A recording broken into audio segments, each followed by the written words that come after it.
player you expect than just a couple of reasons to be excited about him going into year 2. Ruggs is being drafted as the wide receiver 56 on Underdog Fantasy, which means we're hardly committing much draft capital to begin with. But it's what he can bring to the table as a sophomore receiver that gets my attention. Ruggs put on 13 pounds in the offseason, which he doesn't believe will affect his speed. He said it was mostly to improve as a blocker, but I don't think putting on some LBs is going to hurt him becoming a more physical receiver in contested balls. He already created good enough separation as a rookie, led all first-year receivers in yards per reception, and should absolutely be used a lot more in 2021. Look at it this way. The Raiders drafted Ruggs 12th overall, ahead of Jerry Jeudy, CeeDee Lamb, and Justin Jefferson. Crazy, I know. But still, as the first receiver off the board just 1 year back, it would be an egregious misuse of first-round draft capital to not expand his role significantly in year 2, even though the Raiders have been known to egregiously misuse draft capital in the first round. And the Raiders' offense isn't bad either. They finished top 10 in scoring last year, while Darren Waller posted the 7th most PPR points of any pass catcher, and the since-departed Nelson Agholor enjoyed his best season as a pro, with 896 yards and 8 touchdowns on 48 receptions. Derek Carr was solid too, with a top 10 adjusted completion percentage and the 6th highest yards per attempt. Still, Ruggs will have to put the pieces together on his own, and hopefully his insane speed and athleticism will be more than enough to get him involved, not just as a deep threat, only 3 quarterbacks created more yards on deep balls than Carr last year, by the way, but also as a receiver who can create big yards after the catch on opportunities closer to the line of scrimmage. And John Gruden has already said, he wants to get Ruggs involved as a lot more than just a deep threat this season. Ultimately, we're spending a double-digit round pick on the first receiver off the board in 2020. His disappointing 10% target share and 43 targets as a rookie can only improve dramatically this season, and we could see him as the number 2 option behind Waller and ahead of John Brown. What if I told you T. Higgins was 12th in targets in the 9 games he played with Joe Burrow under center last year? Or that he was the wide receiver 20 over that stretch? Yeah, Higgins was crushing his rookie season and was on a 16-game pace of 80 receptions, 1,206 yards, and 8 touchdowns before Burrow went down in Week 11 and was replaced by the likes of Brandon Allen and Ryan Finley, who were both disastrous. Higgins was the wide receiver 41 in the games those guys started, and what could have been an insane rookie season ended as an impressive one but left much to be desired. Now Joe Burrow is seemingly healthy, with both him and Higgins entering their second year with some experience under their belts. And while Jamar Chase is an insane talent, we can't ignore that A.J. Green was targeted over 100 times last season and is out of Cincinnati. Actually, Higgins, Green, and Tyler Boyd were pacing season target totals of 117, 124, and 144 respectively before Burrow went down. Burrow is a talented young quarterback who can support more than one strong wide receiver season, as evidenced by last year, and will likely have to throw a lot again this year, with Cincinnati's defense likely being mediocre at best. Burrow averaged more than 40 pass attempts per game through the first 11 weeks, where all 3 of his starting receivers were top 20 in targets, while Higgins earned a target share north of 20%, so you get the point. Oh, and did I mention no receiver saw more deep ball targets than Higgins with Burrow under center, even though he only caught 6 of those 22 looks. There's a ton of room for improvement there, though, even if Jamar Chase has an impressive rookie campaign. Higgins has a 45 ADP on Underdog as the 22nd receiver off the board, and honestly, I'm okay with it. But you can no doubt get him a lot later on other sites where Chase is going a lot earlier than Higgins. Chase Claypool was the wide receiver 22 last season, finishing the year with 62 receptions for 873 yards and 9 touchdowns on 109 targets. He also rushed 10 times for 16 yards and 2 scores. He had a few monster games as a rookie and was targeted 8+ times in 7 of his last 10 games. Granted, Ben Roethlisberger was forced to throw a ton in 2020 thanks to an awful offensive line that couldn't generate anything in the run game, and a lead running back in James Conner who was banged up for most of the year. And now the Steelers drafted Najee Harris in the first round to hopefully solve some of those problems. But that doesn't take away from the fact that Pittsburgh has a history of drafting elite receivers. And if Claypool's rookie season was any indication, he could certainly be one of them. Now, I understand Claypool had plenty of bad games, and a lot of his season totals were buoyed by a 4-touchdown game in Week 5 against Philadelphia. But 72 touches and 11 touchdowns as a rookie, despite playing only 62% of snaps, can't be overlooked. And of the 32...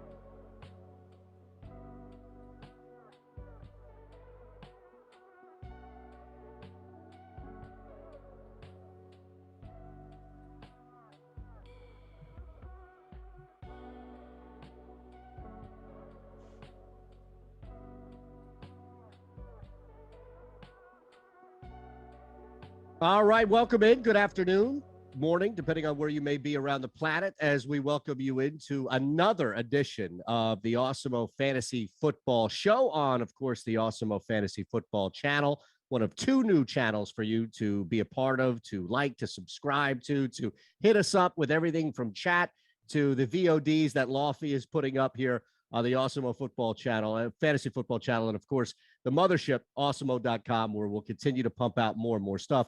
Lofty's in the house. Ross is in the house. The three of us here try to do everything we can to continue to get you ready for the regular season. Yes, still some preseason stuff in front of us, but if it's anything like we saw last night, we'll do our best to kind of fast forward through the actual games and just try to build some more strategy and help you out for drafts. Of course, everybody knows what's going on at Underdog, our sponsor today. We'll continue to tell you about the great opportunity to make over $1 million in the biggest contest for fantasy football best ball that you can find at Underdog. Use our promo code Awesemo. We'll match the $25 deposit for you. It's a piece of cake. Gentlemen, I know we have a lot to get to as far as just continuing to look at a couple of busts, some sleepers, and maybe even some boom picks here. But the reality is last night, I'm not even saying this as an Eagles fan, last night was just difficult to watch. A nice reminder of the preseason, especially when there's only one football game on. Lofty's going to be biased. Ross is an in-house Eagles fan, so we're all biased. But that was a steaming pile of shit that we got to see last night. You make it sound so easy. Like, got a great opportunity for you to make over $1 million. What do you say? Easy game. Well, see, I'm talking to two pros here, all right? I'm not an talking about Eagles staking fan. coins. Ross is on betting you, giving out futures. I'm just trying to catch up. What happened last night to your boys? Because I'm not an Eagles fan. Let's get that straight. I don't not hate them, but that was awful. Well, they played the second team defense like from the jump. I was actually encouraged by it. Really? By what? That they might Devonte sell the Smith. franchise? Dude, Devonte Smith looked awesome. You could talk about the one that was kind of a drop, but on one of them, he was open by 80 yards and could have taken that for far more than a first down. Joe Flacco was legitimately 4 seconds late on that first throw, right? The other one was a back shoulder throw, a little bit of miscommunication. That happens. It's his first game, and he's been out for most of training camp. But did you see the separation that he was getting on some of these plays? I mean, dude, if that is any indicator of what Devonte Smith is going to look like in the regular season, I'm on board. Now, I'm not the type of person, and again, like Jalen Reagor looked like shit again. Jalen Reagor did not look good. I mean, don't worry, on Monday he'll make a great catch in practice, and everyone will be all about it again. I get it. Jalen Reagor did not look good, but Devonte Smith, that type of separation you're getting as a pro is, to me, second to none. And I won't be worried because his size has been a thing. Like, okay, can he hold up at this size? You know, getting off the line of scrimmage and all that stuff. But did you guys see some of those 2 steps out of the break, just leaving defenders in the dust? So he might only gone 2 for 4 for like 19 yards, but I was very encouraged by that, especially coming off a knee injury. Yeah. Look, I don't disagree with you. I think Devonte Smith is taken in the first round as an immediate impact player. I don't think that not having, or I do know that not having Jalen Hurts throwing him the football, Flacco, of course, is a drop-off, shouldn't impact how we see him. But I think the bigger picture of this Eagles offense is it's 2 games in, and we have no idea who they are, what they look like.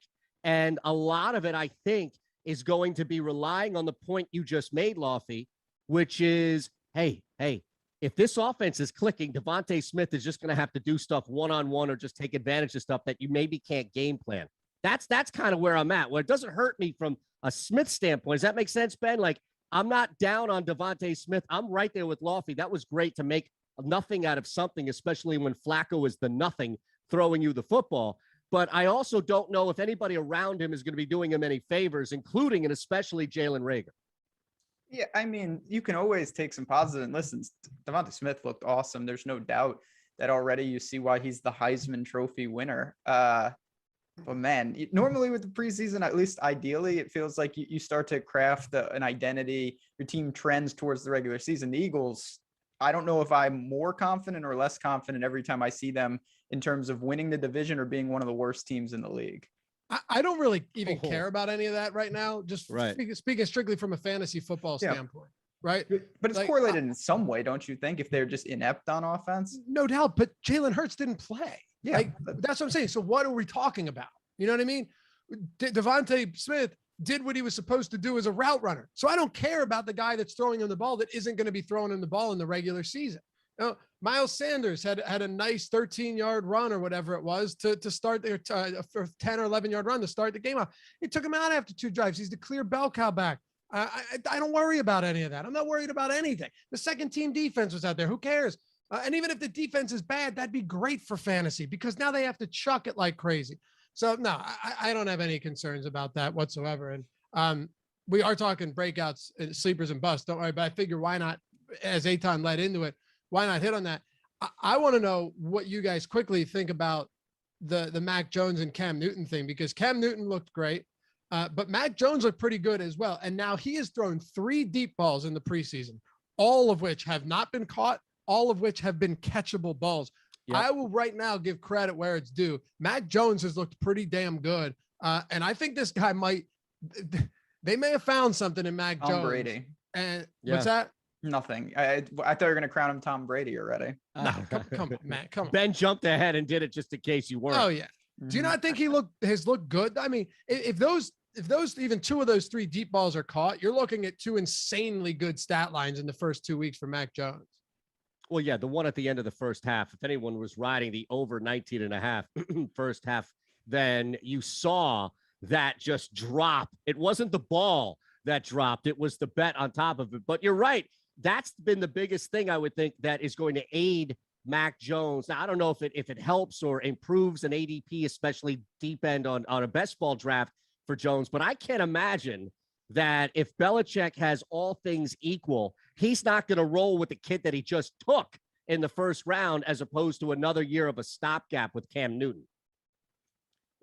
Honestly, I mean, again, it's early. The Patriots have looked pretty sharp. They're a team that's, I think, crafting an identity. Now, I guess it's in some ways a little tough when you possibly have a quarterback controversy brewing, but right now they both look very, very effective. And I think, you pair them up with the running backs, the defense seems like they're going to be solid all year. From a fantasy standpoint, it might cause some pain points, but at the same time, there's no doubt Mac Jones does look like, if you're talking long-term dynasty and whatnot, that he's going to have a place sooner rather than later. Yeah, that's going to be the biggest thing is trying to determine over the next week or so as we get close, especially because week 3 of the preseason, we don't really know how teams are going to approach this. Is this more of a hybrid between what we've seen? Is this basically replacing week 4 with now week 3? I mean, right here, I don't anticipate Jalen Hurts to play a snap in week 3 against the Jets. Not at all, because of all the joint practices and what you can get from it. So maybe this is kind of like validation, if you will, to all of us who have been saying, hey, slow down. You can't take so much out of preseason where now even the coaches in joint practices are being able to kind of get around it.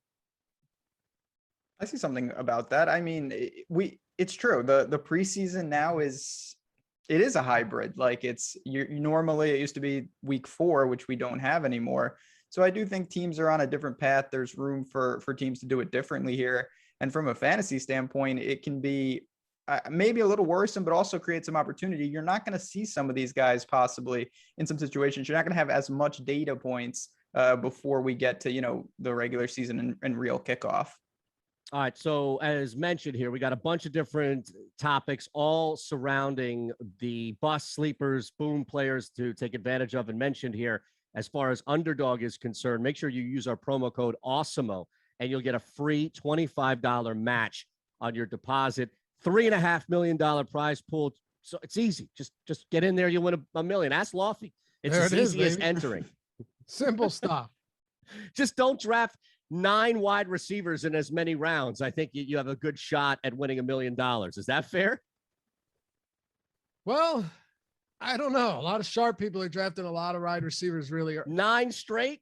I've seen the picks from you. I've seen Nolan screenshots. 9 straight. I don't screenshot my draft, so come on. Okay. No, not yours. The people that you're judging. Oh yeah. I mean, big difference. The thing with best ball, and I don't want to get bogged down in this, but the thing with best ball is when it's $1 million up top, you sometimes have to just do wild shit. Like same thing with the Millie Maker on DraftKings for DFS. Like you just have to do some wild stuff sometimes and hope that it plays out. And the people that are doing those 9 receivers are saying, all right, well, you got to play 3 of them. You can start 4 of them every week. That can be in the, the optimal.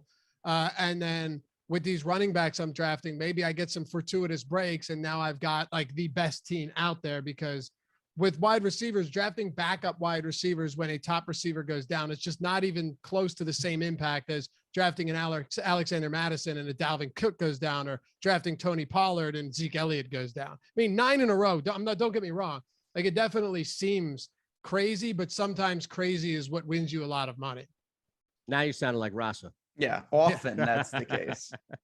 All right, let's jump into it. Lofty, you kick things off. We'll go kind of crunch by crunch, but also bunch by bunch, if you will, where we'll take the first 3 rounds, the next middle rounds, the 7 through 9, and then end with the final rounds, using, of course, underdogs, ADP, and kind of balancing off of that from breakouts, busts, and sleepers. So let's start with you, Lofty, as far as your 1 through 3 breakout player to keep an eye on.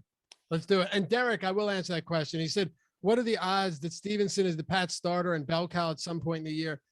I don't think very high. I mean, Damian Harris still seems to be the guy. And Sonny Michel has actually looked very good and quick last night, particularly, even catching a bunch of balls from Mac Jones. So Stevenson's looked good, but he's also playing against just really poor quality defenses later in that game. Could it happen? Sure. But I don't think, if anything, you just see a committee and the whole backfield is useless. Anyway, what are we going? My breakout for first 3 rounds? Yep. Give me CeeDee Lamb, baby. And we talk about it. I say this all the time. It's important to note it, or to acknowledge this. Underdog ADP is sharp. Okay. It is very sharp. So if you're drafting on underdog, this is where you should know it's gone. There's a ton of money to be made there. It's phenomenal. I love it. I do drafts every day. And by the way, check my Twitter at Lofty_D. I'll throw links out to private drafts. We'll be doing a bunch of them leading up to the season. We just did one the other day. They feel quick, but they're a lot of fun. So jump in with me. I say that though, because if you're watching this and you're on underdog, but you're also in home leagues, right? Or in other leagues, like you don't have to take them necessarily this early. CeeDee Lamb has a 25 ADP on underdog. I still think it's going to be a massive breakout season for him. I think he's going to be the wide receiver 1 in Dallas this season. Amari Cooper is good. And some might call him elite. I think he's good, but he's also somebody that disappears so many weeks of the season. I remember writing an article on him last year going into the 2020 season and going over how many games he was just completely invisible. He'll have those huge games, right? Huge games with 200. He has a 200-yard game. I think before last year, he had a 200-yard game in every season of his career. He has some monster performances, but he also falls off and kind of just disappears, pulls a Houdini act out there on the field quite often. And not only that, he's never had more than 1,200 yards in a season. So when I look at Amari Cooper, I say, all right, this guy's good, but is he an elite touchdown catcher? No, he hasn't been. Is he someone that actually he's never had a 1,200-yard season, I should say. He's been good, but I think CeeDee Lamb is like the next generation of a wide receiver that for, like Julio Jones status in terms of just for a straight decade, he's dominant. And you can look at everything, making circus grabs last year, whether it was Andy Dalton, Garrett Gilbert, Ben DiNucci at quarterback, it didn't matter. Going into his second year, he's been stellar in camp. Dak Prescott loves him. All of the intangibles, everything with CeeDee Lamb adds up for this guy to be a legitimate monster this season. Huge breakout year on an offense that is going to absolutely hum, assuming that line and Dak Prescott stay healthy. I love him. I don't know, Any man. reaction, Ben? CeeDee Lamb. So I'll say this. I think the point with CeeDee Lamb, and I think Lovey would agree, if you feel that way, the time is now, because if he explodes, and this is the year that it looks like it could happen, you've missed it, because he's going to be a staple of top end wide receiver talk for the next decade. Probably a first round pick. Exactly. That's what I'm saying. So like, if you feel that way, the time is now, and it may feel a little uncomfortable, but that's what we're talking about in terms of a breakout here. I do worry a little about the pecking order. You've got Gallup, you've mentioned Amari, and you have Zeke, Dak as well. It's a team that puts up a lot of points. There's plenty to go around. But when you're talking about these top end guys, you can spin it both ways. They're not going to be focusing top end defense on CeeDee Lamb each and every week because there's too many weapons.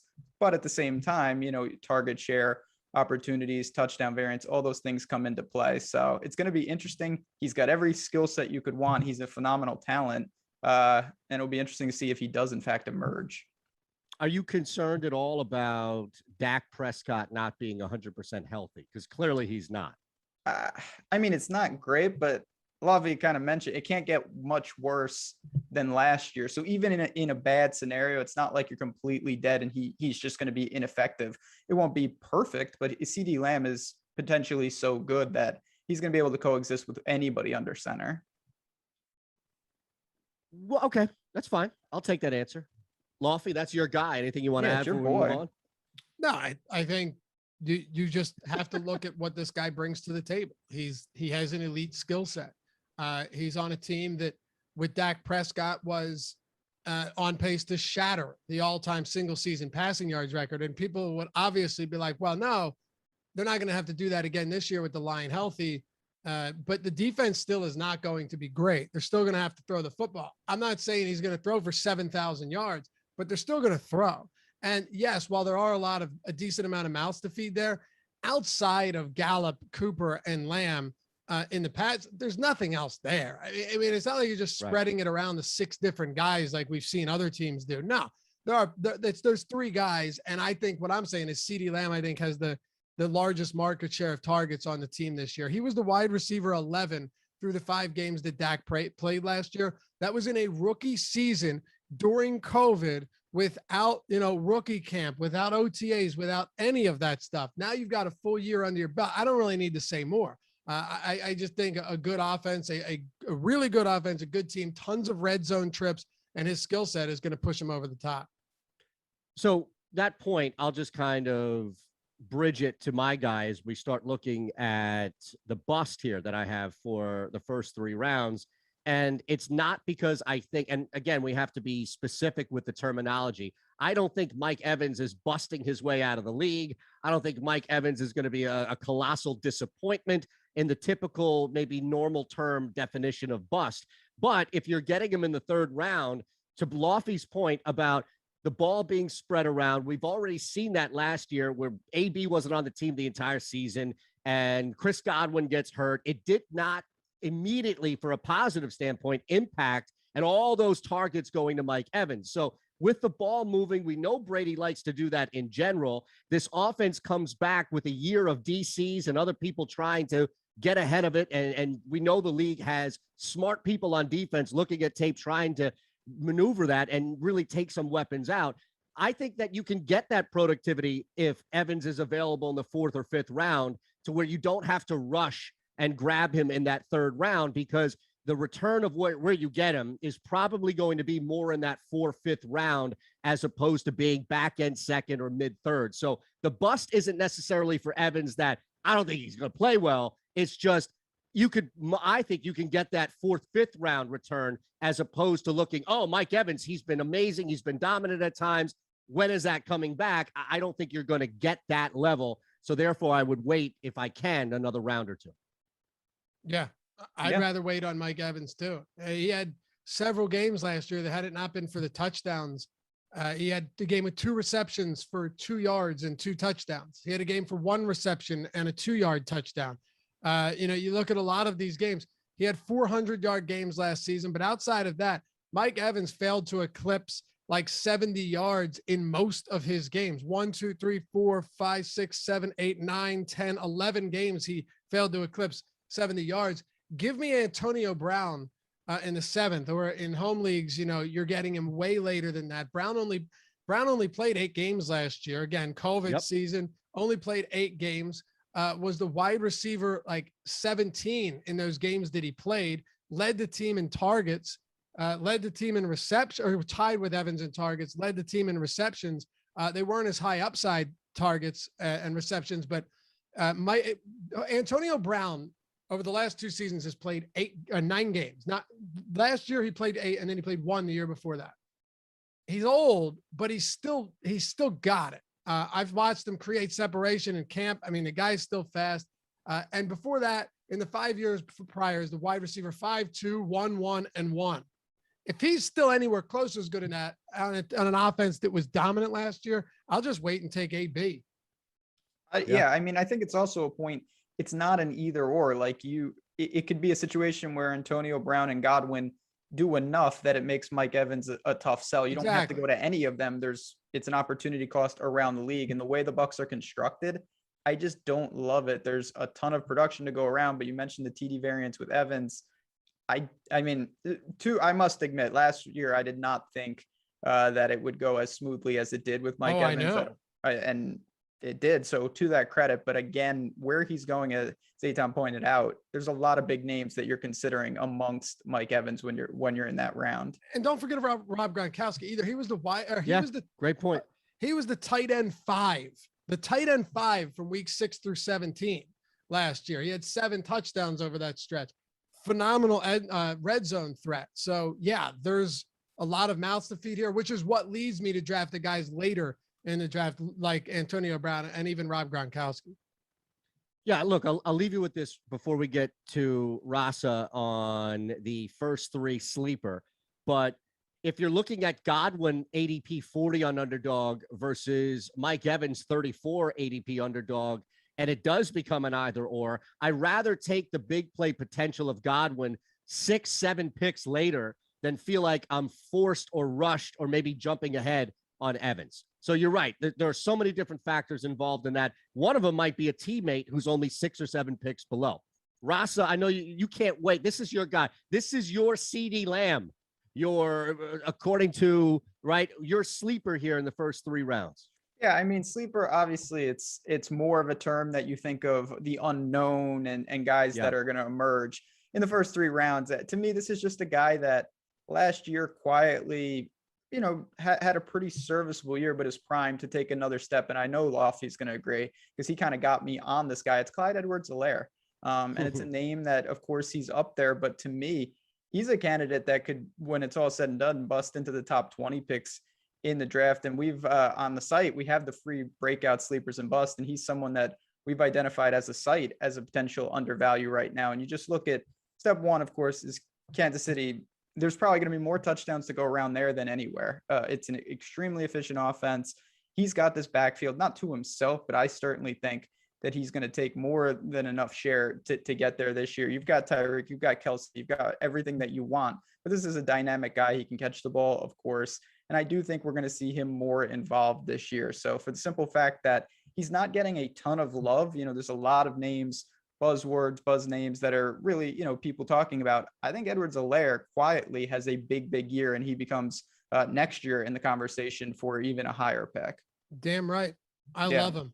I know you do. I love him. He was going to be my breakout here, but I figured you already had him in there, so why not?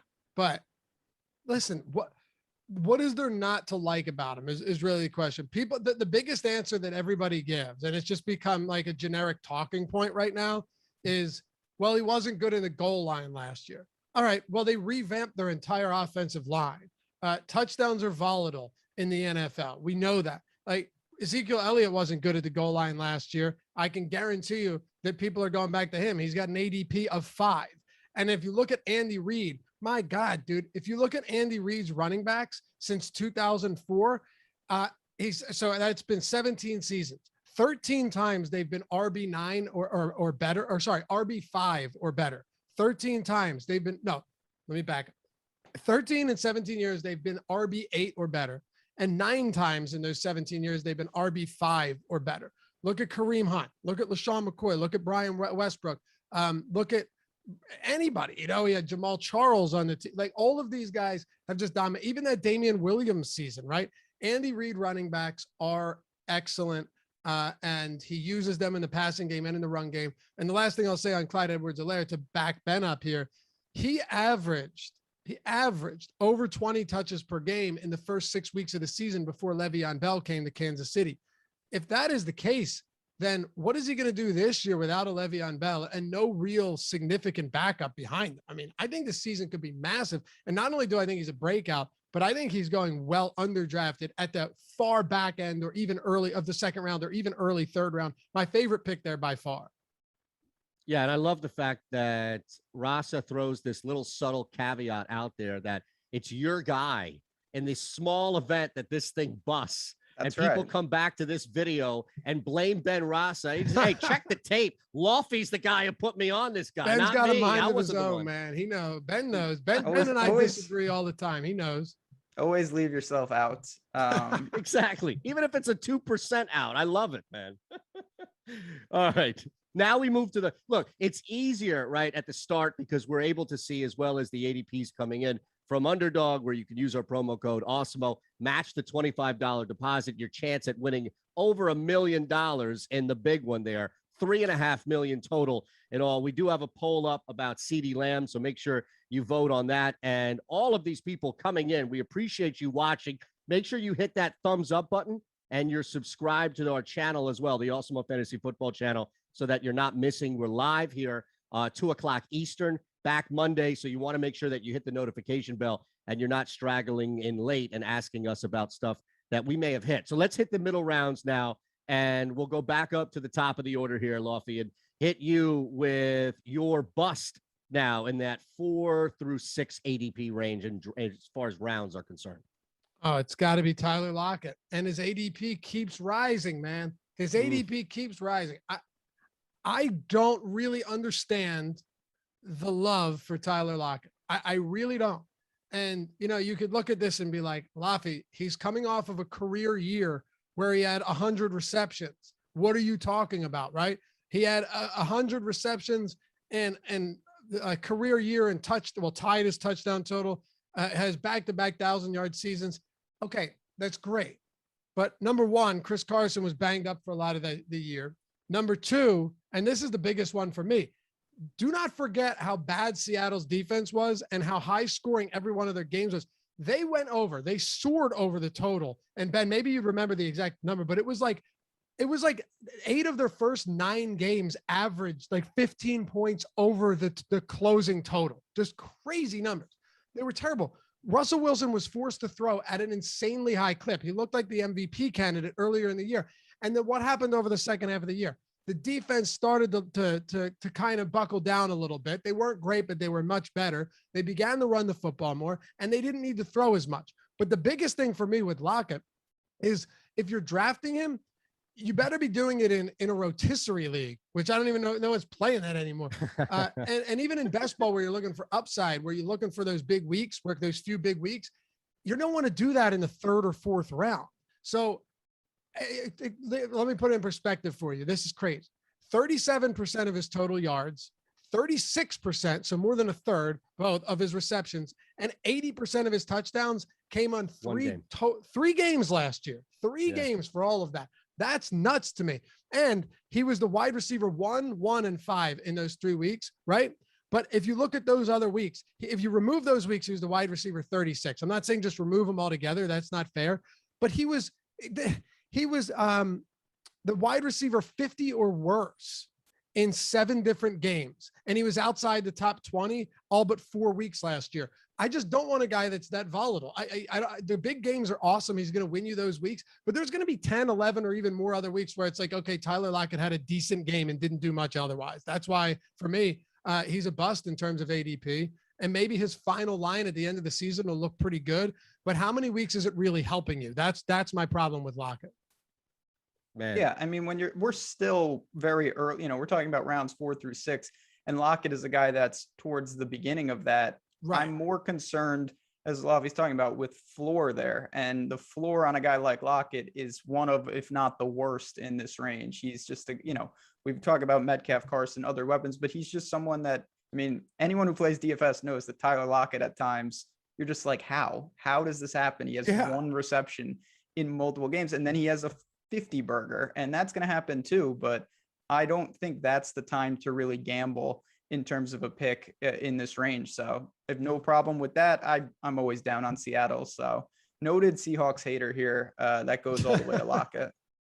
I love it. And look, we talked about outliers a lot. I steal it on my other stuff. We talk about it here from Ben. I say steal it from Ross, of course, because we talked about it in week 1 of the preseason. So take the one game out that really is the outlier, that ridiculous performance he had against Arizona in overtime. Are you taking somebody who's two games? He had 2. Well, yeah, I mean, if you want to count the Dallas game, I mean, that's an outlier for the rest of his performance. And then the San Francisco game, but to have 200 yards and 3 touchdowns and 20 looks, right, and 15 grabs, like if you just take away Arizona alone and then look at his final numbers of 854, 7 touchdowns, 85 grabs, is that even an argument to take him where he is? Well, but that's what I'm saying. Like, you have to take it even further. If you take away those 3 huge games, he has 0 games with double-digit targets. Now, you can't just take away games. I get that. Like, that's not fair. No, but you can call them outliers. Right, of course. You can't just take him out and be like, oh, he sucks now. But right. he was the wide receiver.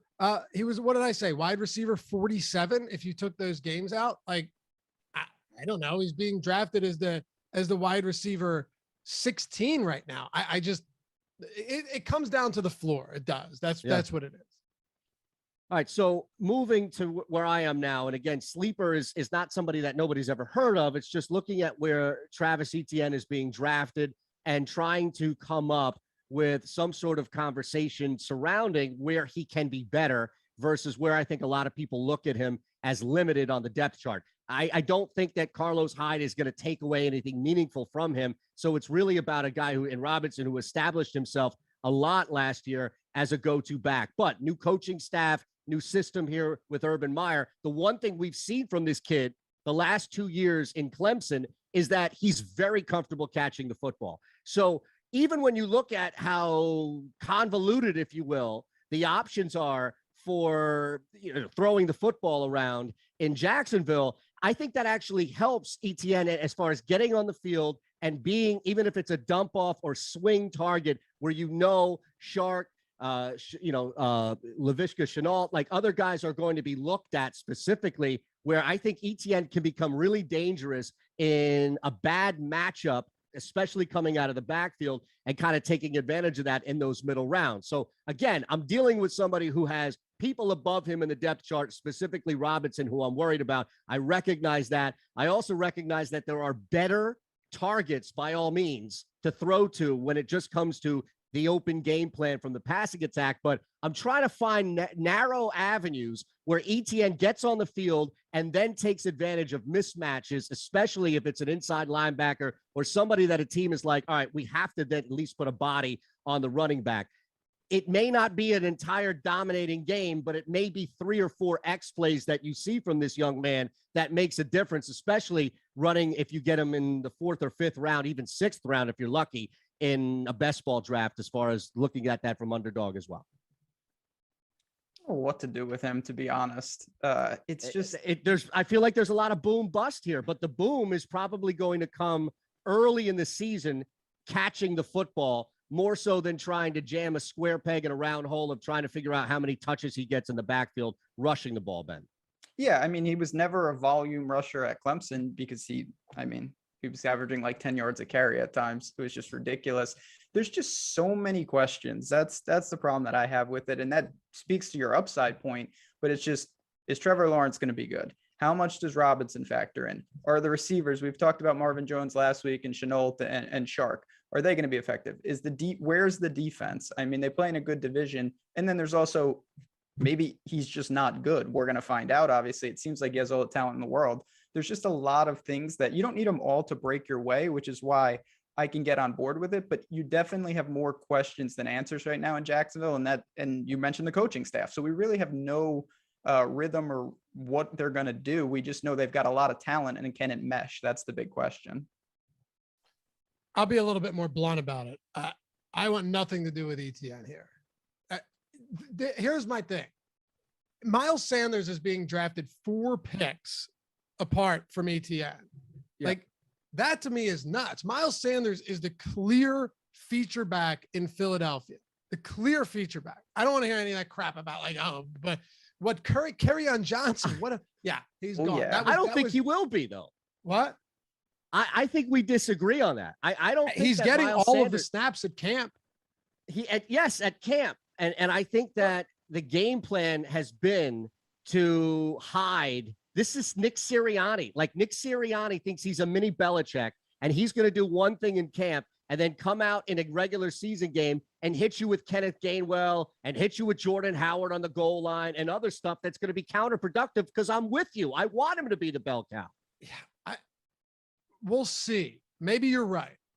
But what I'm saying is you have Miles Sanders and then you have Travis Etienne. Now, you could, I guess, make the argument that Etienne's going where he should be and Miles Sanders is being drafted way too late, which is what I think is happening. Yes, I'd agree on that. With Miles Sanders, at least you know that he's good. Like Miles Sanders last year had almost 1,100 yards from scrimmage in 12 games. He had 3 of the 10 longest runs in the league last year. It came against Baltimore, Pittsburgh, and New Orleans, 3 stellar run defenses. And the offensive line was just completely decimated all year long. I don't think Miles Sanders is bad. And I'll say it once again. It's not a homer take. Most of Philly skill players I'm not high on this year. But because there's just so many mouths to feed. But like with Etienne, you have, if you're going to use him in the passing game, I think that's very much reasonable to assume. We've already heard Urban Meyer talk about he's a Percy Harvin and he's a Curtis Samuel and he's all this and that. But you have Marvin Jones, who's actually good. You have Laviska Shenault going into his second year. You have DJ Shark. And then you have James Robinson and Carlos Hyde, who played for Urban Meyer in college, and he clearly likes him. Like, those are 5 names right there. James Robinson's an undrafted rookie last year who came out of nowhere. You don't have to love him, but he's going to be used. So for me, it's like, is Etienne just used as a third down back? Does he line up as a receiver in the slot, and then he's lined up in the backfield on third down? I just have zero idea. And then to Ben's point, what if Jacksonville's offense just isn't good and Trevor Lawrence sucks and it takes him, I'm not saying he sucks forever, but it takes him a while to become decent. There's so like 5th round or what is it? 6th round, early round. 6th round for Etienne. Yep. I can't get there right now. They're going to be down a lot. You know that. You know they're going to be throwing a lot. Probably.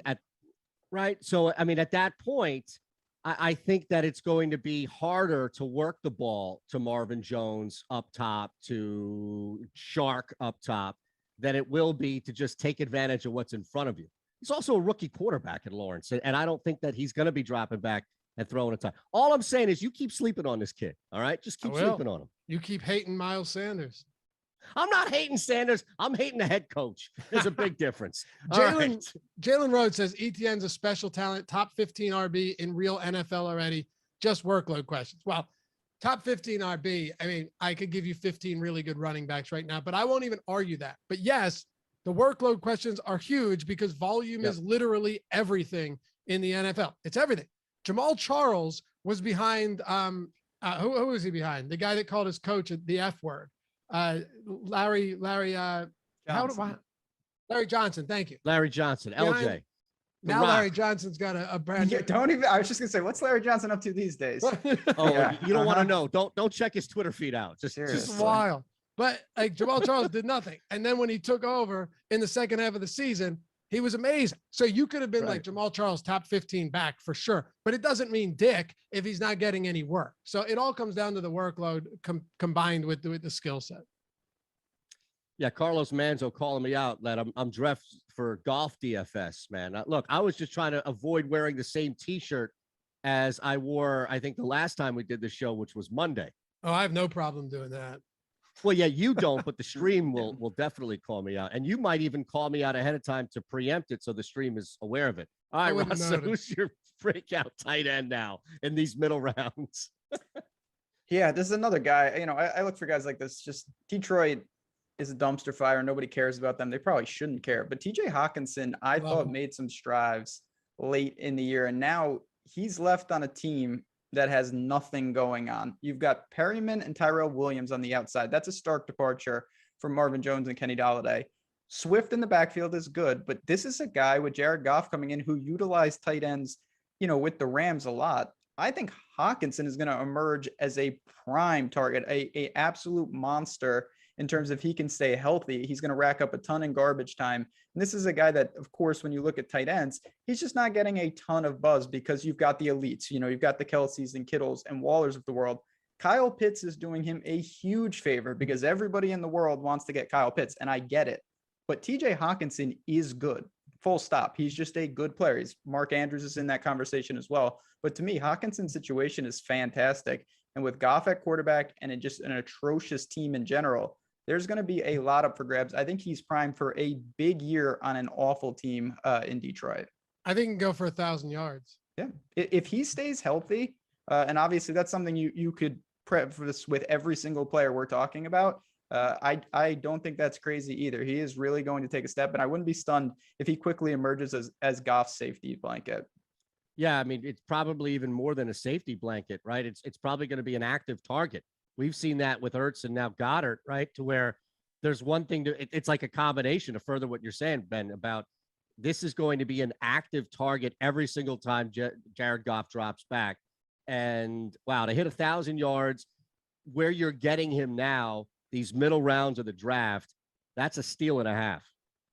Yeah, I think over 770 and a half yards is a lock this year. It's one of my favorite player total bets. He had 723 last year in his second year, third round tight end. We know it's that make or break season. No other bodies around him. Over 770 to me is huge. All right, let's keep it moving here. Now, as we get later in these, there's less to really dive deep into. All right, I can already see Rasa checking his watch like, come on, I got to go. So let's move now a little bit. I'm sorry, man. I'm sorry. You know, blame Laffy. He's talking all day about Miles Sanders. I want to get to my mega sleepers. Round 10 is where I like to get egregious. So that's where you make your money. That's exactly right. That's where the money is made. It's not just me. This is where we can open it up. So we'll go sleeper, breakout, and bust as we've been doing. This sleeper is my favorite pick across the board of all three selections we've had. This is my favorite option that you're giving us, Laffy. By the way, hit that thumbs up, guys. Only 18 thumbs up. It only takes a second. We're sitting here. Yeah, that's easy. Exhausted. It's easier than blood, winning $1 million on and Underdog. tears. That's debatable. Throwing out that fire information. Least you could do is hit that thumbs up. Appreciate you for it in advance. All right, so I'm a bust or sleep. What am I on? No, you're on Brandon Cooks, who is Brandon Cooks. Oh yeah, love Brandon Cooks. Sleeper. He's going as like the wide receiver 38. So he's outside of he's not even being drafted as a top 32 receiver, even though he's the clear bona fide number one on his own team. Brandon Cooks, everyone worries about the injury risk. Well, he's played 94 of 96 regular season games. He's had some nasty looking concussions, and sure, maybe one more takes him out for good, but he's good, man. What? Well, you have Brandon Cooks dying on the field, apparently. Takes him out for good. That's harsh. I took over 4.5 games before he's just comatose. Now, look, I don't mean to joke about that. What I'm saying is any player can take a bad shot to the head, right? Sure. Jermichael Finley was fine until he had that awful spinal and neck injury. It happens. Like weird freakish injuries happen. And then some people get injured the first 5 seasons or 3 seasons of their career, and then they never suffer an injury that's like sustained absence again. And Brandon Cooks has played 60. He's played all of it. I'm sorry. It's 94 in the last 96 games over his last 6 years. But anyway, he's been a 1,000-yard receiver this is amazing. 5 of his last 6 seasons. Okay. Last year, without Will Fuller over the last 5 games, I think Brandon Cooks was the wide receiver 5, and he only over the last 5 weeks, and he only played 4 games. So yes, this is a lot different not having Deshaun Watson, but Tyrod Taylor is not just trash. Like he was actually a starter last year before the Chargers doctor tried to murder him. Okay. So when you factor all of this in, could Tyrod Taylor be like a QB 20 or QB 21? Yeah, why not? He doesn't have to be great, especially if you just want to support one really good receiver. That's Brandon Cooks. You're getting him late in the draft. You're not paying much for him at all. And he's the clear top option on a team that's going to need to throw the ball a shit ton all season long. I think it's one of the safest picks in the draft you can make, even if the Texans are awful. I love it. No workload questions here. This guy, if healthy and he has a pulse and he has all his limbs, then he's going to get 100 targets at least, right? I mean, that's what we know about Cooks, no matter who's throwing him the football. Yeah. They might not win a game. But that's okay, right? They're going to be down. It is, but it is going to be really bad in Houston. If he stays healthy, even awful teams can have production, and there is nobody else there to even threaten it. Someone's got to catch the ball. So even inefficiently. Man, last year, James Robinson was the RB7, and they won one game in Jacksonville. Yeah. Just got to pick your spots. I will say, though, it's a lot easier to get a running back the ball. Like, no doubt about it. You can force the ball to him. Brandon Cooks has to get it. More than carries. If you're getting 12 targets a game, I think we can get right. But Ben, he's not being drafted high, is what I'm saying. Like, that's the key. This goes back to Lockett. It's that you can live with some disappearing at games now that we're talking about these rounds. For sure. Yes, and then continuing to kind of have that theme here, I'll give you Zack Moss. And again, this is not going to be some detailed deep dive into why I have him as kind of that 7 to 9 round sleeper, breakout here. But a lot of it is workload, and a lot of it is just because he's been hurt, out of sight, out of mind. But if you look at what he was able to do last year, bunch of games with double-digit carries, 6 of 10 times he actually out-carried Singletary and has been getting praise before the injury. So, that's where I think we talked about the other side of this from Singletary last week. But I think from Moss, looking at where his ADP is and seeing him in the, this 7 to 9 round range here, that's what jumped out at me is, all right, if I'm going to see him on the board at that point of my best ball draft, then that's a must take for me. And it's probably a little surprising, depending on who I'm in that room with, that he's fallen that far. And I think a lot of it is just because out of sight, out of mind with the Buffalo running back situation. But we know, yes, running back committee has been a death knell in the past. At least he has shown himself to be equal, if not above, that entire committee, specifically with Singletary. Direct shot at my guy. Listen. I'm sorry, but No, you know what? I get it. I think it just comes down to one. And actually, quick plug for the breakfast menu, which is on the Awesemo Odds channel every day. Josh Engelman talked about that he really expects Josh Allen to run less this year, and that could really help a guy like Moss, particularly in the red zone, stealing those goal line TDs. So if that is the case, that's a team that I wouldn't be stunned to see go deep in the playoffs. Buffalo is going to be a very, very effective unit. I could see Moss being the top dog there for sure. My issue is, even if Josh Allen runs less, will he run less in goal line situations? To me, like, I don't know why you would want to run Josh Allen less when it's worked so well in the past. It's like, why try and fix something that isn't broken? And when it comes to Josh Allen, he's so dominant inside the 20, inside the 5. He's got 8+ rushing touchdowns in all 3 seasons, of which one season he only started 12 games. That's my one caveat there. Same when I talk about Damian Harris in New England behind Cam Newton. All right, Ross. Sorry. No, go ahead. I'm ready to go. I want to talk about my guy who I am not as high on. Obviously, this is kind of in the bust category. And again, we always want to preface this. This guy, I'm not saying he's going to be out of the league. He can't be a good player. He actually might be a great player. That has nothing to really do with what I'm saying. Michael Carter with the Jets. We talked about this a little last week, but I want to go back into it. People are talking like this guy's just got a stranglehold like Zach Wilson does at the QB position, but at running back. And that couldn't be further from the truth. Tevin Coleman is there. P. Ryan is there. Ty Johnson is there. Michael Carter is there. He probably at times is going to, and maybe long-term, going to emerge as the guy in that backfield. I don't think we see that at the beginning of the year, and I don't think it's a foregone conclusion. We saw him split work in college with Javonte Williams at UNC. I think he'll have opportunities in this offense, a bad offense, mind you. So it's not like everyone's going to be just eating all the time. But I don't think it's a given that guys like Tevin Coleman and P. Ryan and whatnot don't get some of that work. So I'm going to cool the brakes on Michael Carter. I know he's a long-term buy for a lot of people. I'm not even judging that. I'm just saying right now, I don't want to say waste a pick, but to go to him in these type of rounds, to me, is what's the theme of the show. Too much risk, not enough potential reward. Yeah, I'd rather have Raheem Mostert at the same pick. Yeah, he could be. Yeah, when you start to look around, right?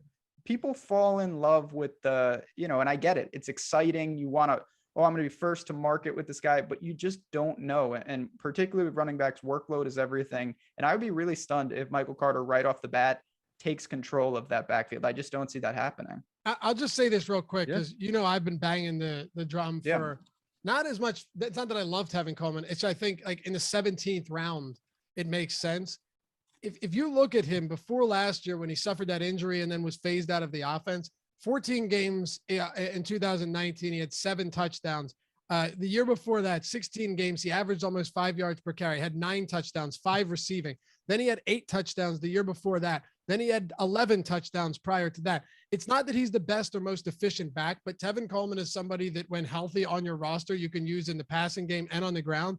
And I just don't see this being an instance where Michael Carter carves out the full, 3-down back role early on. Does he have to have that to be effective at this ADP? Not necessarily, but I think the problem is, and you kind of touched on this, Ben, people are drafting Michael Carter with the assumption that by week 3, he's going to be the full-time starter. And I'm just not there yet. Maybe I'll be totally wrong. It's very possible. But right now, I think Coleman following Robert Saleh and Matt LaFleur over from San Francisco signifies that he's still going to be pretty involved. And I think you're going to see a full-out committee, at least early on. All right, let's look at the final rounds here of the draft as we wrap up. And another reminder, as we've been telling you, not just the thumbs up button smash away, but we also want you subscribed to all 3 of our channels, Awesemo Odds, Awesemo, and now the Awesemo Fantasy Football channel on the Awesemo Fantasy Football Show. So last round here of players, start with the breakout in the final rounds for you, Lofty. Give me some Russell Gage. I mean, this is one where, and I was going to use Michael Pittman, but he was ADP of 108 on Underdog, which is the last pick of the 9th round. But I'll go with Russell Gage here. He's on a team that just lost one of the greatest wide receivers to ever play the game in Julio Jones. Kyle Pitts is probably going to be very good, but how good is he going to be early on? It's still uncertainty there. Russell Gage last year was actually top 17 in red zone targets in the league.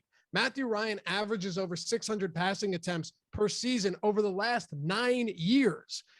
They have Calvin Ridley, who I'm in love with this year. Love the guy.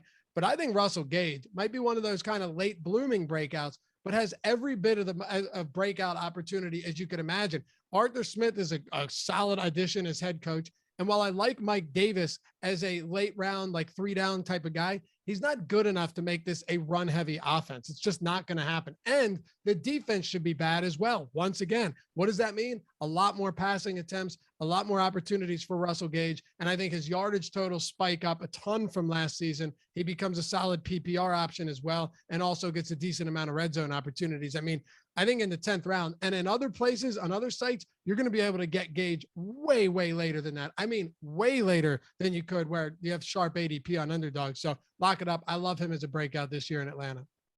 Yeah, you don't have to wait long. He'll torch the Eagles. This is the perfect wideout that comes into this Eagles defense and just destroys. So watch out. Everyone will torch him. All right. Let's move it here. Again, back end stuff. And I'm going to leave more time for Rasa at the end with his pick than mine. Mine isn't necessarily bust in the sense of, again, he's not going to play. But I think what's happened is people are buying into this idea that Quez Watkins is going to be an integral part of the Philadelphia Eagles passing offense. Starter. He's not. Starter. He will not. Look, he's ahead of Travis Fulgham right now on the practice depth chart. Give it 2 weeks before Nick Sirianni realizes that you can throw consistently to Fulgham and you can't to Watkins. So if you're 254, where I see him on Underdog, way end of your drafts, don't just throw a pick away. Just look who's around. That's all I'm saying is look who's around and take it from people that are watching him here, that he hasn't elevated himself into the hype that surrounds him. We're all rooting for him, but he's not even worth a throwaway per se. He's worth let me take a long, hard look at who's around him first before you just automatically jump into, wow, 254. I could take Quez Watkins. He had a great screen pass from Joe Flacco a couple of weeks ago. Slow down and just look who's around you more so than diving head first into the deep end of the Quez Watkins hype pool. You can't bust in the last round of the draft, bro. Mm-hmm. Yes, you can. No, you can't. How? I'm following the rules of the script here. What do you want from me? It is amazing, though, that this guy is a candidate for a term like that when if he didn't make a couple random plays, no one would even, he wouldn't be someone that's ever brought up on a show. That alone keeps him in that conversation. I'm bringing it back to normal. I'm bringing it back to the mean here. That's all I'm doing, Lofty. Rasa put it better than I did. Fair enough. I'll tell you, I'll take him in the last pick of my draft on Underdog at 18 all day long. Okay. Look, no arguments. If I don't want him in home leagues. Like if you're talking home leagues and redraft leagues, I don't want anything to do with him there. But yeah. Like, I think honestly, dude, I think Quez Watkins is your last pick on underdog or in like best ball leagues where he has that, 2-catch, 120-yard, 2-touchdown upside that he could rip up. But you only need it 2 weeks of the season at that rate. Like in best ball, if they do that 1 or 2 weeks for me as my last pick in the draft, I consider that a win. That's a big ask. All right, Rasa. Look, we'll come back to this. This is going to be a season-long conversation. The Quez Watkins watch. I can smell a weekly segment, all right? Everybody, Nolan, everybody's heads are bursting. Enough Eagles.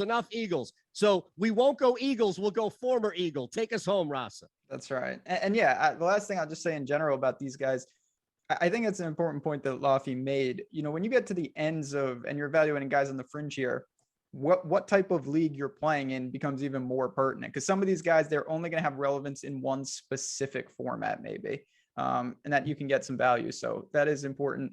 Yeah, I'm going former Eagle. Great. I'm going to Carson Wentz. Why not? Everybody, listen, no one wanted to draft him to begin with, and then rightfully so. The injury news comes out. Now he is straight irrelevant. You're looking, depending on where you're looking, people got him behind Daniel Jones, and he's in the Taysom Hill range. That's not even a quarterback. So this is a situation. Okay, it looks like he's going to be okay sooner rather than later. We know Nelson is also hurt. There's a lot of concerns, but this is still, to me, and I will go probably to the grave with this, I still think Carson Wentz has the ability to be a quality starting quarterback in the NFL. He plays now indoors with a team that has a lot of potential, I think. Is some concern, but the risk is now zero. There is basically no risk with him because he is a luxury option. He is a complete flyer at the end of your drafts here. And to me, he doesn't belong in that category, even with the news on the injury front.